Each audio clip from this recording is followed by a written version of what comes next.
Okay.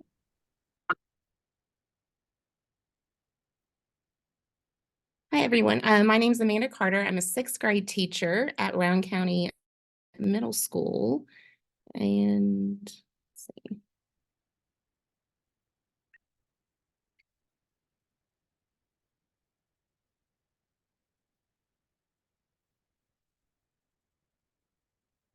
Oh, let me share my whole desktop. Okay, sorry. You were fine. You're good. Maybe down around a little bit here. Okay. True.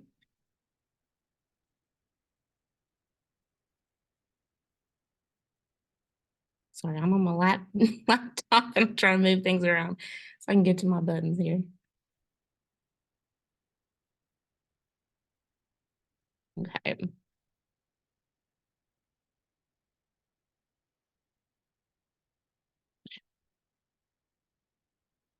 There we go. Okay. All right. Um, so I know we've had several Edulastic. I know there was one earlier this morning, there's one after me. So I thought I would just kind of stick to the basics, especially if you're just new to Edulastic or if you've never heard of it before. But it is really awesome. But to put it in a nutshell, it is a great way that mimics our Kentucky State Assessment. Um, there is a little bit of a learning curve. I would still say it's pretty user friendly, but there is a few glitches here and there. But one of the good things about it is all teachers would have access to this in all 50 states. It is going to remain free. There is a pro version that is about $100 a year. I'll talk a little bit more about that as we go on. But this is not just for social studies teachers. Math teachers can use it, language arts, social studies, science, just everything. Well, one of the best things that we like about it is auto grading, and it really breaks down your data really well. If you allow your students to do retakes, that process is very simple.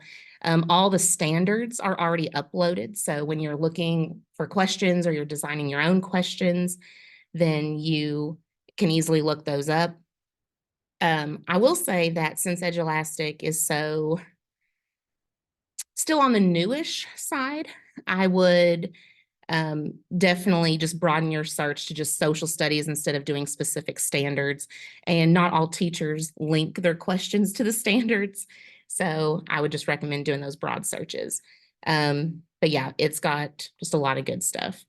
I don't want to run out of time, so that's why I'm going to kind of move on. If you've never created an account, you can go to edulastic.com and do your simple, like I'm a teacher, sign in with Google. I would recommend using Google and not Clever, depending on what your district likes to do. Your school community should probably be already on there, unless you're the very first person. Choose your grade and subject level. And then again, like I said, when you do your searches, I would just keep social studies as your main search and not like Kentucky, social studies standards, just so you get more results in your searches. For those of you that use Google Classroom, which I would say most of us do by now, it's very easy to link them together. If you work with your PLC partner and you both are on each other's Google Classrooms, then I would suggest making your Edulastic classes one of you, and then you add the other partner as a co-teacher. So you have the exact same code in your Edulastic classes. So that way you would have access to your partner's class and your class. So in case there's, me and Michelle, my PLC partner, there's been times where, one of us has been absent or, she had had a surgery like Christmas time last year. And so I had access to I could still make sure her stuff was all in Edulastic and testing and uploading grades and all that. So it's really cool as far as the usability there. Okay.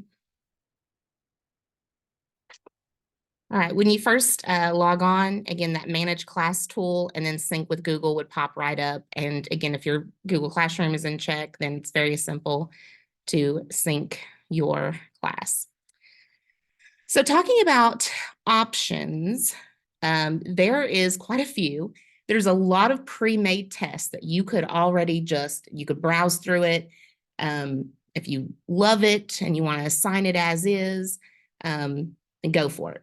Most of the time, however, you're going to be like, oh, well, that's some of my content, but oh, maybe I want to switch things up a little bit. So most of the time, you're going to want to clone a test and make your own changes. So you can delete some of the questions or add your own items in there, or you can start from scratch and do a test completely on your own. I would say, me personally, I like to do a mixture of both. I like to shop around. If I find a test that I'm like, this is a pretty good foundation, clone it and then kind of tweak it and add in my stuff. And I feel like, that works best for me.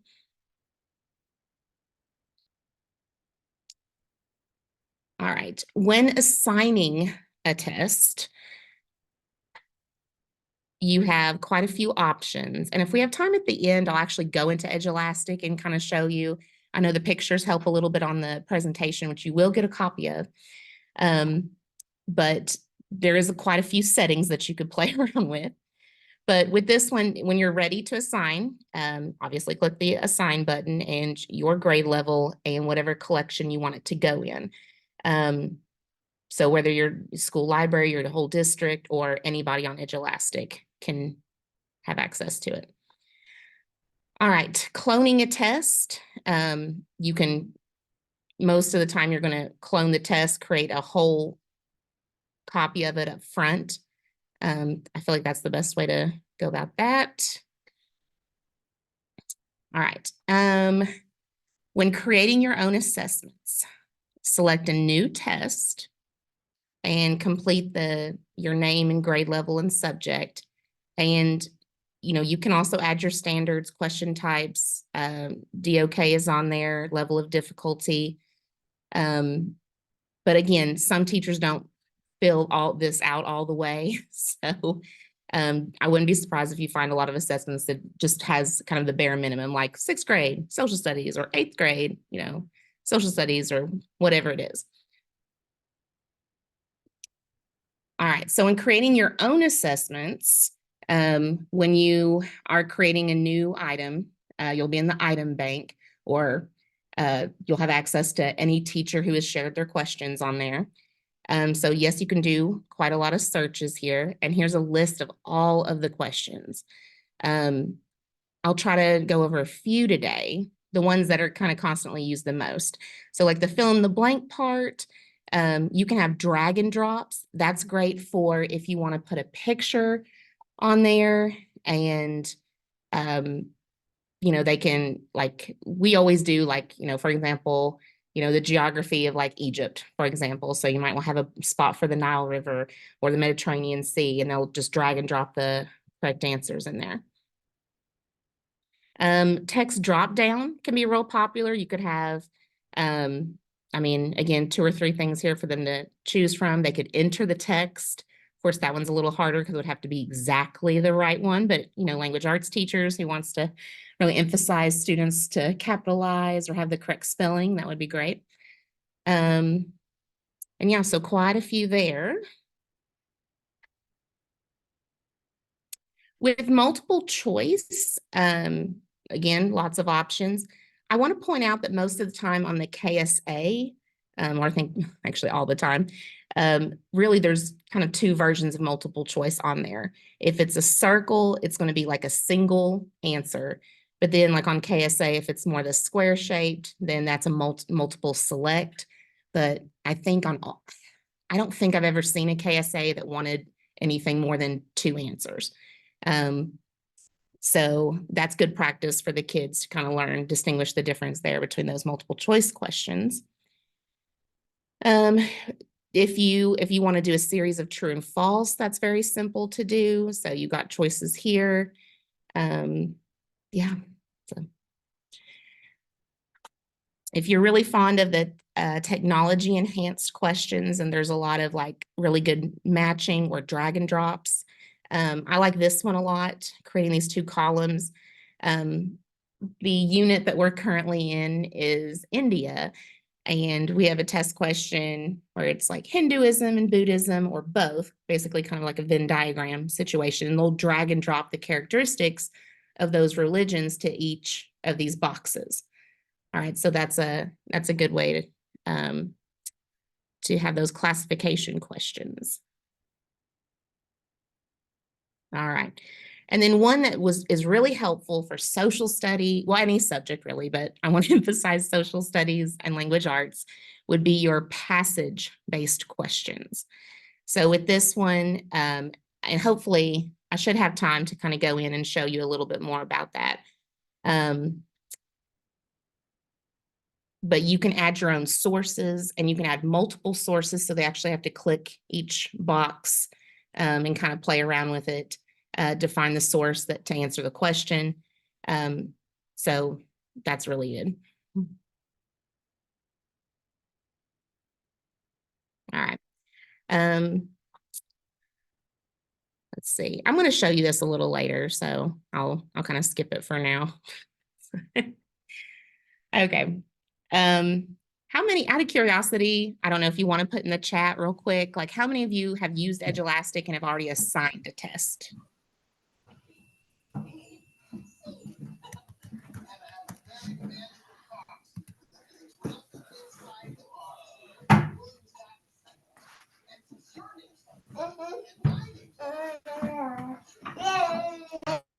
Good. So most of you, all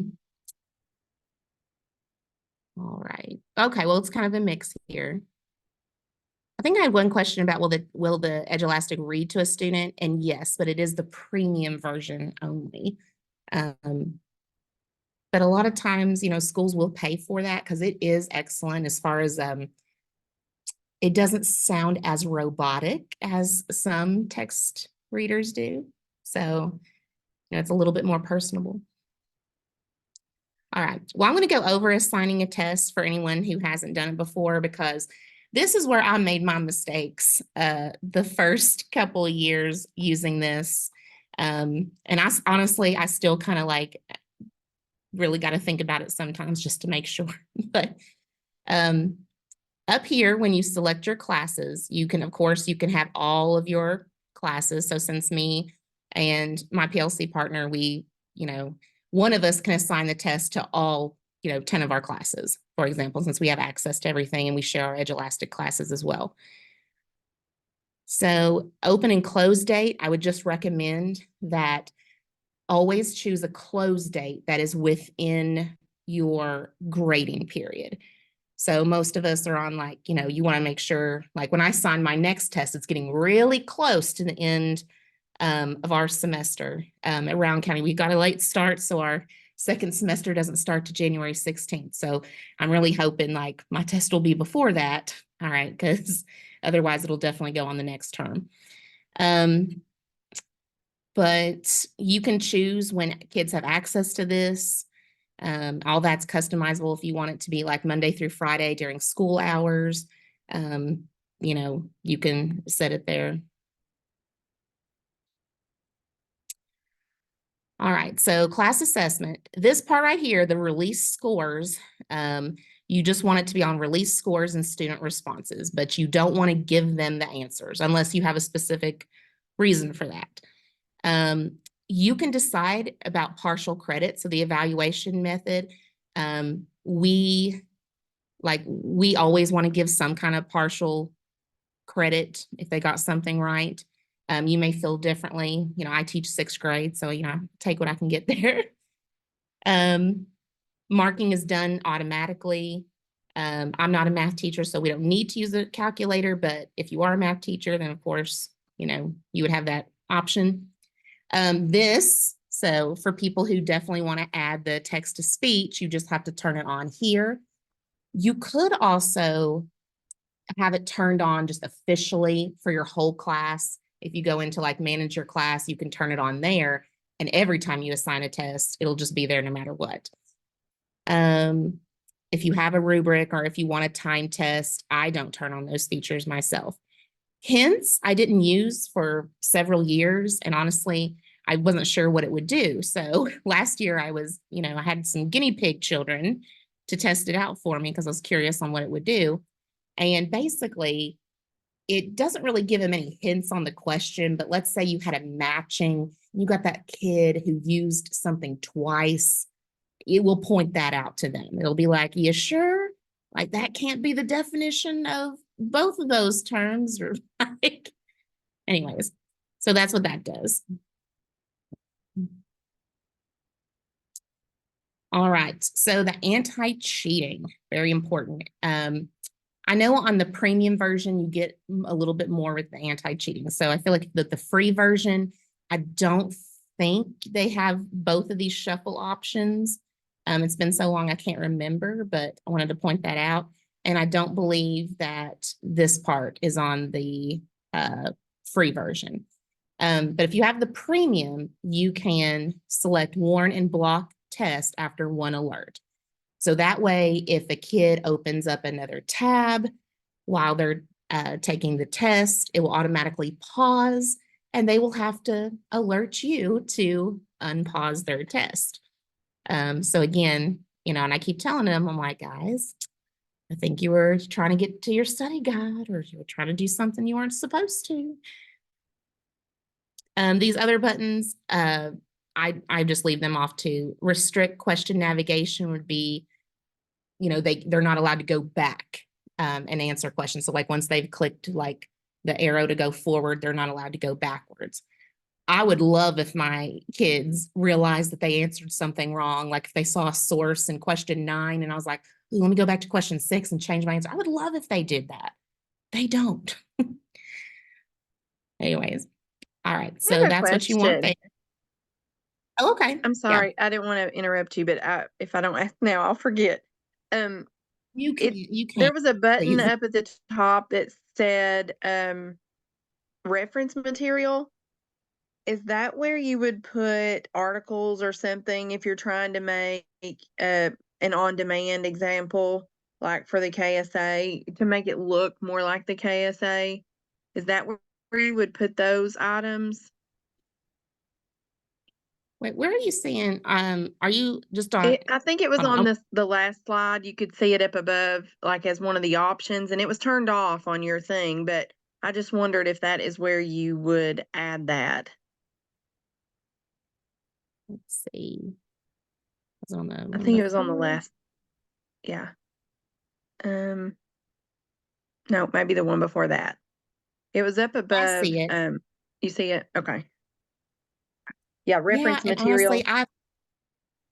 I have always had that off, and I actually don't know what that does. I'm so sorry I can't answer your That's okay. question. I know our principal talks about Edulastic all the time, and we've not had a lot of training on it.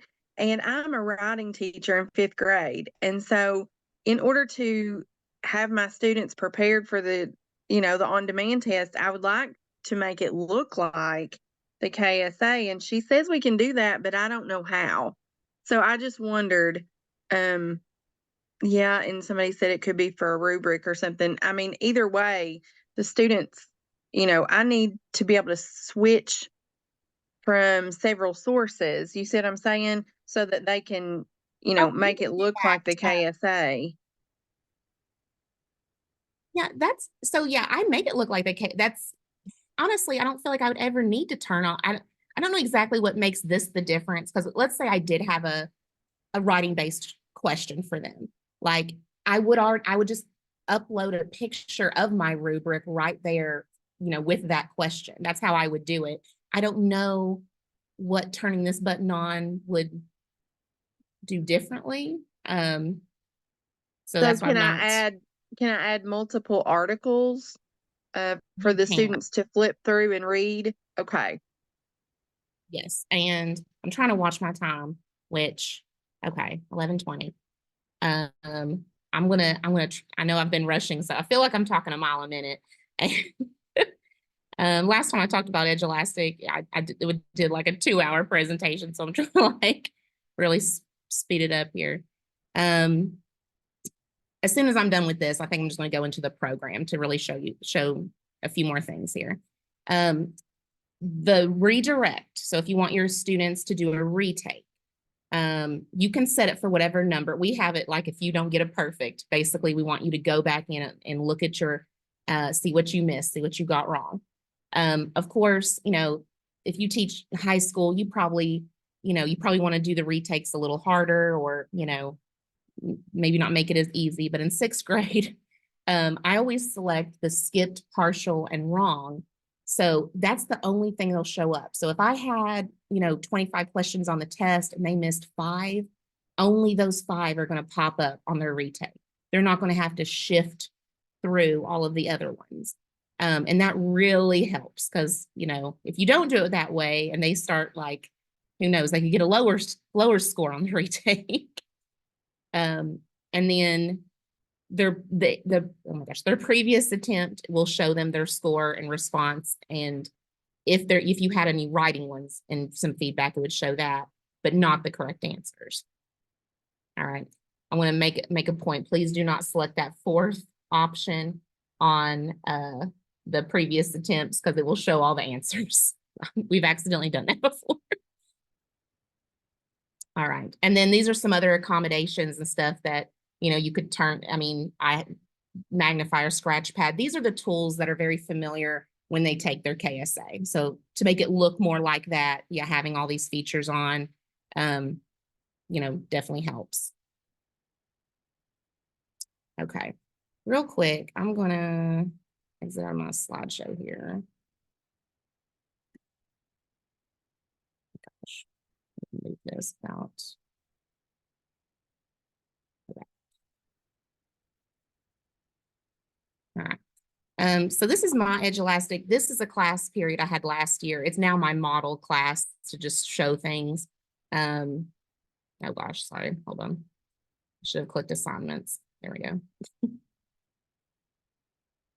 So this is one I specifically created for presentation purposes, but like if we went in there, this was like a very easy intro to social studies kind of test. But, this is what the data looks like after they take a test. And, green would represent they got everything right, yellow would be partial, and then red completely incorrect. So of course you can always go back in there, like this student, their first attempt, they got an 82%. You could click on that and actually see, where they went wrong. And students, right after they take the test, they have access. If you have, oh my gosh, they have access to go back in and they can look at it and see what they got wrong. And I do encourage students to do that, because obviously we'll help them for their retake. Especially like matching section. If a student is diligently reviewing their wrong answers, then this obviously becomes real easy, right? We just switch those 2 around. I'll have students that want to just rush and jump into the retake. And I'm like, guys, if you had just, taken a good look at your test, you would have had an easier time on that retake. But anyways, let me show you. All right. So for example, it's my ancient India test. Okay, let me show you Mesopotamia. So for example, the person that was asking me about like sources on here. So I was able to put you can put as many sources as you want. So depending on what grade level you teach, but yeah, they can flip through them and they have questions about them. And again, you can have more questions. Your sources can stay right there. And so they can easily, flip through that. So does that help the person who was asking me about, we make it look like KSA? Yes, thank you so much. And what kind of question is that? Are there different kinds of questions I'm choosing from, like multiple choice or short answer or Yeah, that's passage based. And actually, passage I will based? go Okay. in and show you how to get that started. So if I go to my item bank and a new item, all right, passage. So passage with questions, that's really the one that, is definitely used the most. So in order to get this going, I'm going to go ahead and kind of show you what I would do. So let's say this is source. Oh my gosh, sorry. Source A, just put a quote, and then I'll go over here. Let's say I wanted this quote from an Untouchable. There we go.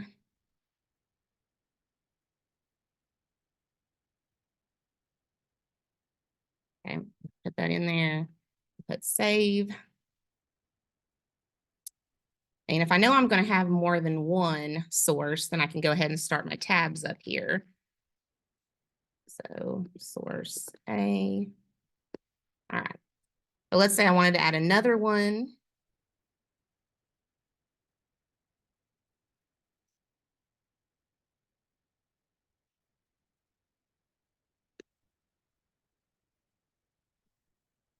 Go back to, if I wanted to add this picture, just copy and paste.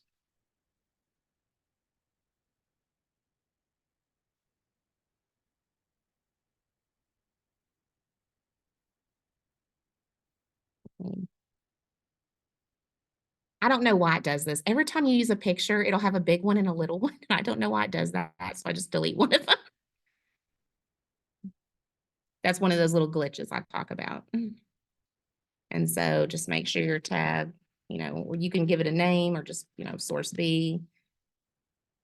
And yeah, so when you're creating your questions for it, add first part to this item.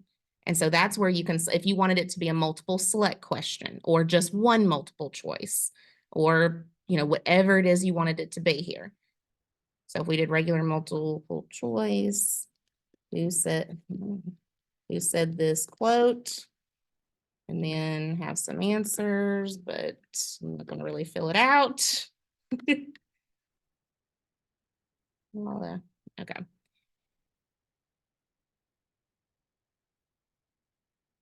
All right. So then you would have that. So then now you could, if you want more questions to just pop up, right here in front of them at the same time, you would put add B or C to this item.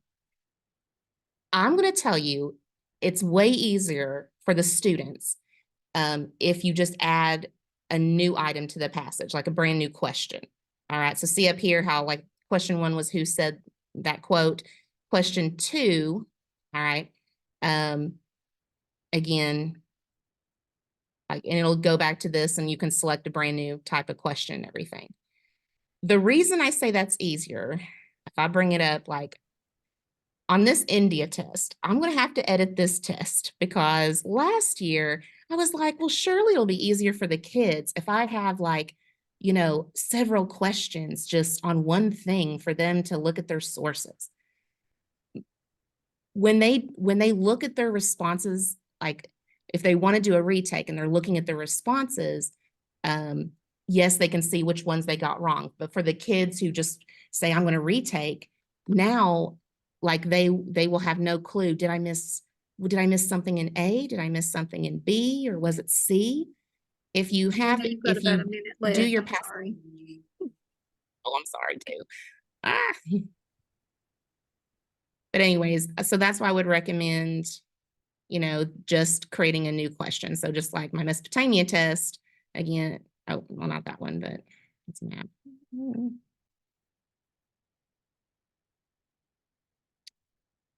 So passage-based questions like this, where it's like question number 3 and then question number 4, and my sources are still the same.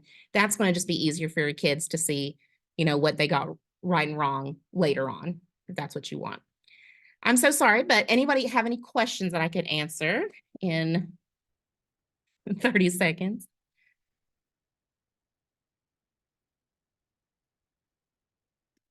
I'll look at the chat real quick.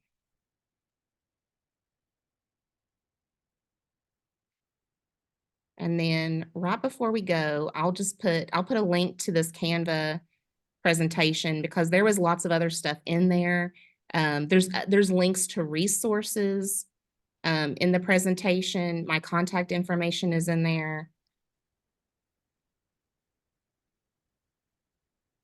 Some troubleshooting is in there, stuff that I've come across in the last few years, like weird glitches I can't explain from, So yeah, it's definitely worth looking at it if you are still, if you're brand new or if you got a few years in, because, Edulastic, there's just lots on there, to be honest, but it really is really good. And the first time my kids used it this year, they were like really thrilled about it. They're like, this looks good. This is like, all the colorful photos and charts and everything you can put on there. So, yep, I would highly recommend it. Thank you so It's much. been a pleasure. Thank Thank you. you. Great presentation. And that link is also on the grid. So if you want to access her presentation, you can grab that link right off the grid. Thank you guys Thank you so much. I'm sorry I took so much of your time. You're fine. See you guys. Bye.